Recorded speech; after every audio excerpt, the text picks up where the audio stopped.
వీళ్ళంతా కలం కార్మికులు పాపం, వాళ్ళకి టైం ఉండదు, ఏముండదు. పొద్దున్న లేస్తే పెన్ను పట్టాలి, రాస్తూనే ఉండాలి, రాత్రి పగలన్న తేడా ఉండదు. వాళ్ళు ఒక రకం కార్మికులు. ఇక మేమున్నాం, పాలిటిక్స్లో ఉన్నాం, పాలసీలు చేసేటోళ్ళు ఉన్నాం. మాకైతే రాత్రి పొగలు, పండుగ, పబ్బము ఏది కూడా ఉండదు, అంతటా పనిచేస్తూనే ఉండాలి. కాబట్టి పని చేసేటటువంటి 10 మందికి సహాయం చేసేటటువంటి ప్రతి ఒక్కరం కూడా కార్మికులమే అని చెప్పి నేను మనస్ఫూర్తిగా భావిస్తూ ఉన్నాను. మరి ఇవాళ ముఖ్యంగా మేడే స్ఫూర్తి గురించి చాలామంది మాట్లాడుకోవడం జరిగింది. అమెరికాలో, యూకేలో, అప్పుడు ఇంగ్లాండ్లో అప్పుడే మొదట అక్కడ కార్ఖానాలు పెట్టిండ్రు. కాబట్టి ఆ కార్ఖానాలలో పనిలో సరైనటువంటి వాటా ఉండాలని చెప్పి, అదేవిధంగా వచ్చేటటువంటి పనికి, చేసేటటువంటి పనికి మంచి వేతనం ఇవ్వాలని చెప్పి ఇంకొక పక్క, అట్లనే మొదట ఫ్యాక్టరీలు పెట్టినటువంటి సందర్భంలో మరి ఎన్నో గంటలు పనిచేయాల్సి వస్తుండే, లిమిట్ లేకుండా ఉండే. అటువంటి సందర్భంలో 8 గంటలే పని విధానం ఉండాలని చెప్పి కొట్లాడినాం. ఆ తర్వాత ఏం జరిగింది, మహిళలకు పురుషులకు ఇద్దరికి కూడా సమాన వేతనం ఇవ్వాలని అదొక రకమైనటువంటి కొట్లాట అవుతుంది. కానీ అది ఇంకా మనం సాధించుకోలేకపోయినాం. చాలా చోట్ల కూడా ఒకటే పని చేసినటువంటి మహిళలకు పురుషులకు కూడా సరైనటువంటి వేతనాలు ఇవ్వరు. అట్లా కాకుండా అసంఘటిత రంగంలో ఉండేటటువంటి కార్మికులం మనం చాలామంది ఉన్నాం. అందరికీ రకరకాల కష్టాలు ఉన్నాయి. ఆ కష్టాలన్నీ కూడా ఎప్పటికప్పుడు అడ్రస్ చేసుకుంటూ పోతున్నాం. కాకపోతే మే డే, లేబర్ డే యొక్క గొప్పతనం ఏమైందంటే, ఇటలీ అనేటటువంటి ఒక దేశం ఉన్నది. ఆ దేశంలో ముసోలిని అనేటటువంటి ఒక డిక్టేటర్ ఉండే, చాలా నియంత, ఎవరిని పడితే వాళ్ళని ఎత్తుకపోయి కాల్చి చంపి చాలా ఘోరాలు చేసినటువంటి వ్యక్తి నియంత. అటువంటి నియంతకు వ్యతిరేకంగా పోరాటానికి కూడా మేడేని ఉపయోగించుకున్నారు. హిట్లర్ అనేటటువంటి ఒక నియంత ఉండే, ఆయనకు వ్యతిరేకంగా పోరాడడానికి కూడా మేడేని ఎంచుకొని కార్మికులను స్ఫూర్తిగా చేసుకొని పోరాడినటువంటి దాఖలాలు ఉన్నాయి. ఇక మీరు ఆలోచన చేసి ఇప్పటివరకు మా అన్నలందరూ చెప్పిండ్రు, మన భారతదేశంలో చాలా లేబర్ చట్టాలు ఉండే. మొదలు స్వాతంత్రం వచ్చిన కొత్తలో చాలా ఆదర్శవంతంగా పనిచేసేటటువంటి ప్రతి ఒక్కరికి కూడా మంచి హక్కులు ఉండాలని చాలా చట్టాలు మనం పెట్టుకున్నాం. కానీ ఇప్పుడు ఉన్నటువంటి ప్రభుత్వాలు సరే కార్మికులకు ఎట్లా దిక్కులేదు పనిచేస్తారు, కార్పొరేట్ వ్యక్తుల్ని, డబ్బులు ఉన్న వాళ్ళని మాత్రం బాగా చూసుకోవాలనేటటువంటి ఒక నైజంతోని ఆ చట్టాలన్నీ కాలరాశి కేవలం 4 కోళ్లుగా తీసుకొచ్చారు. మన రాజరెడ్డి అన్న చెప్పినట్టు, రూప్ సింగ్ అన్న చెప్పినట్టు సులభంగా కార్మికుల శ్రమను దోచుకోవడానికే ఆ చట్టాలను తయారు చేసిండ్రు. కాబట్టి ఆ చట్టాలు పోయేంత వరకు, కార్మికులకు ఫ్రెండ్లీగా ఉండే చట్టాలు వచ్చేంత వరకు కూడా మనందరం పోరాటం చేయాలి. మే 20 తారీఖున జరిగేటటువంటి దానికి కూడా సమ్మె, దేశవ్యాప్తంగా జరిగే సమ్మెకు కూడా మనందరం కూడా సహకారం అందించాలి. జాగృతి నాయకులు పెద్ద ఎత్తున ఈ సమ్మెలో పాల్గొంటారని కూడా కార్మికులందరికీ కూడా నేను తెలియజేస్తూ ఉన్నాను. మరి అదేవిధంగా నేను నిజంగా ఒక తల్లిగా, ఒక సోదరిగా, ఒక మహిళగా బాధపడేటటువంటి అంశాలు కూడా కొన్ని ఉన్నాయి. నిజంగా కూడా ఇప్పుడు పాట చూస్తే కార్మికుల గురించే ఉన్నదా అంటే మొత్తం సమాజం గురించి ఉన్నది. సమాజంలో జరుగుతున్నటువంటి అసమానతలు ఇవాళ ఉదాహరణకు చూసుకున్నట్టయితే, 1 ఎకరం భూమి ఉన్నటువంటి మనిషి ఉన్నాడు అనుకోండి, అదేవిధంగా 10 ఎకరాల భూమి ఉన్నటువంటి మనిషి ఉన్నాడు అనుకోండి. మనం రైతు బంధు ఇచ్చుకున్నాం. ఎకరం భూమి ఉన్న మనిషికి సంవత్సర కాలంలో 10,000 ఇస్తే 10 ఎకరాలు ఉన్న ఆయనకు 1,00,000 రూపాయలు ఇవ్వడం జరిగింది.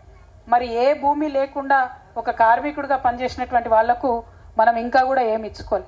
నా స్వప్నం, నా కళ ఏంటంటే, రేపటి తెలంగాణలో నీకు భూమి ఉన్నా లేకున్నా, నువ్వు కార్మికుడివైనా, చిరు ఉద్యోగివైనా, నిన్ను ప్రభుత్వం అట్లా ఆదుకోవాలి. ఆ దిశగా మన ప్రయాణం జరగాలి. అంటే భౌగోళిక తెలంగాణ మనం తెచ్చుకున్నాం, ఇంకా కూడా సకల జనులకు, సబ్బండ వర్గాలకు న్యాయం జరిగేటటువంటి సామాజిక తెలంగాణ మనం సాధించుకోలేకపోయినాం. ఆ సాధన దిశగా మన అడుగులు ఉండాలి. దానికి మేడేనే మనకు స్ఫూర్తి కావాలి. ఇంతకుముందు నేను చెప్పినట్లు హిట్లర్ మీద, ముసలోని మీద కొట్లాడడానికి కూడా మేడే ఎట్లయితే వాడుకున్నామో, మరి ఇవాళ రేపటి తెలంగాణలో అవసరమైతే మరొక తెలంగాణ ఉద్యమం చేసినట్టుగా విప్లవాన్ని, ఈ మేడేని స్ఫూర్తిని తీసుకొని ప్రతి ఒక్కరికి కూడా సమసమాజ నిర్మాణం జరగాలనే దిశగా పోరాటం చేయాల్సినటువంటి అవసరం ఉన్నది. అది కేవలం పోరాడితేనే సాధ్యమవుతుంది.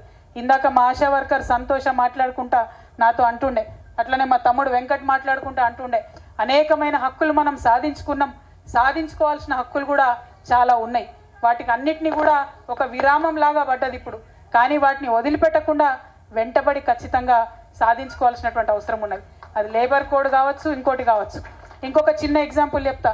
మా హమాల్ సీనన్ ఎక్కడ పోయినా పాపం ఆయన భూమి గురించి చెప్పుకుంటాడు. నేను మీకు ఒక ఎగ్జాంపుల్ చెప్తా. మనం తెలంగాణ వచ్చినాక ఏమనుకున్నాం? తలసరి ఆదాయం పెంచుకున్నాం మనం అనుకున్నాం. తలసరి ఆదాయం ఒక్కసారి చూడాలి.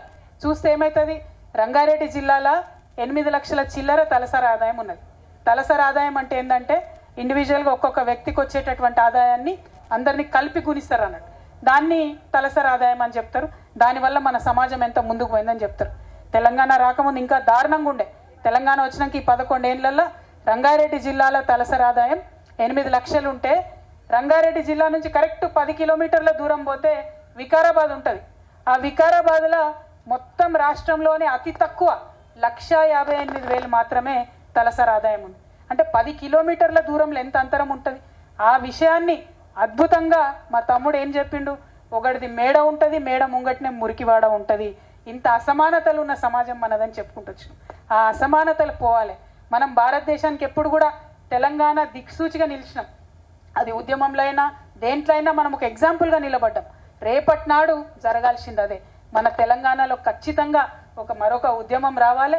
అసమానతలు అన్నటువంటి తొలగిపోవాలి. ఆ తొలగిపోవడం కోసం ఈ మే డే మనకు స్ఫూర్తి కావాలని చెప్పి మనస్ఫూర్తిగా నేను కోరుకుంటున్నాను. మరి తలసరి ఆదాయం అంటే నిజంగా 1,50,000 అంటే ఏందన్నట్టు? నెలకు 10,000 వచ్చినట్టు ఒక మనిషికి జీతం. 10,000లో మరి ఇయ్యాలున్న ఖర్చులలో వెళ్తుందా కుటుంబం? వెళ్ళేటటువంటి పరిస్థితి లేదు. మరి ఆ 10,000ను ఎట్లా మనం పెంచుకోవాలి, దాన్ని 1,00,000 రూపాయలు ఎట్లా చేసుకోవాలి, ఇంకా పెద్దగా ఎట్లా చేసుకోవాలి అనేటటువంటి ఆలోచనతోని ముందుకు పోవాలి అనేటటువంటి విషయాన్ని, ఆ స్ఫూర్తిని ఈరోజు మనకి ఇవ్వాలని చెప్పి మనస్ఫూర్తిగా నేను కోరుకుంటున్నాను. మరి మిట్టపల్లి సురేందర్ గారికి బాగా డిమాండ్ వచ్చింది. ఆటో వాళ్ళు పాట రాయమంటున్నారు, మా సింగరేణి వాళ్ళు పాట రాయమంటున్నారు, మరి అటు ఇటు చూసి అమాలీలు పాట రాయమంటున్నారు. ప్రతి ఒక్కరు పాట అడిగేటట్టే ఉన్నారు. మీరు మాత్రం టైమ్లీ పాటలు చేయాలని చెప్పి మనస్ఫూర్తిగా మళ్ళొకసారి మిమ్మల్ని కోరుతూ, ఈ కార్యక్రమంలో నేను నిజంగా కోరుకున్నది ఒకటే. మీరు మేడే చేసుకుంటే ఎవరికి వాళ్ళే చేసుకుంటారు. వాటర్ వర్క్స్ ఆఫీస్ వాళ్ళే చేసుకుంటారు. హమాలీ సంఘం ఉంటే వాళ్ళే చేసుకుంటారు. మా విఏ అక్క చెల్లెలు ఉంటే వాళ్ళే చేసుకుంటారు. సింగరేణి వాళ్ళు అక్కడికక్కడనే జెండా ఎగరేసుకుంటారు. కానీ కార్మికుల నిజమైన శక్తి చూపాలంటే ఈ వేదిక చూస్తేనే అర్థం కావాలి అనేటటువంటి ఒక ఆలోచనతోని అందరూ రావాలి, అందరినీ కలిసి చేసుకోవాలనుకున్నాం. ఇక్కడికి ఇవాళ మీ విలువైనటువంటి సమయాన్ని, ఇవాళ మీకు ఒకటే రోజు సెలవు దొరుకుతుంది, కానీ ఈ సమయాన్ని కూడా మీరు తీసుకొని మన ఐక్యతను ప్రదర్శించడానికి, మన బలాన్ని ప్రదర్శించడానికి ఇక్కడికి వచ్చినందుకు మనస్ఫూర్తిగా కార్మిక సోదర సోదరిమణులందరికీ కూడా హృదయపూర్వకంగా నేను నమస్కారం తెలియజేస్తా ఉన్నాను. ఇప్పుడు అందరూ దయచేసి కూర్చోండి, ఎందుకంటే ప్రతి సంఘం నుంచి వాళ్ళ పెద్ద మనిషికి సన్మానం చేద్దాం. వాళ్ళ మేడే అంటే మిమ్మల్ని సన్మానం చేసుకుంటే యావత్ సమాజానికి సన్మానం చేసినట్టే అని మనస్ఫూర్తిగా నమ్ముతూ ఒక్కొక్క సంఘం నుండి ఒక్కొక్కరికి సన్మానం చేద్దాం. ఆ తర్వాత అది జరుగుతున్నటువంటి సమయంలోనే చిన్న పాప ఎవరో పాట పాడుతుందట, ఆ పాపతో పాట పాడిద్దాం. సందీప్తో కూడా టపటప పాట కూడా వాడిద్దాం. మస్తు డిమాండ్ వస్తున్నది, అంతే కదా? పాడించడేనా? Thank you. జై తెలంగాణ, జై తెలంగాణ. ఆ కార్యక్రమం అయిపోయిన తర్వాత కొంచెం విరామం తీసుకొని అందరం కూడా కలిసి బంతి భోజనం చేసుకుందాం. ఇవాళ మేడే స్ఫూర్తిని ప్రపంచానికి చాటుదాం. కార్మికుల ఐక్యత, కార్మికుల ఐక్యత.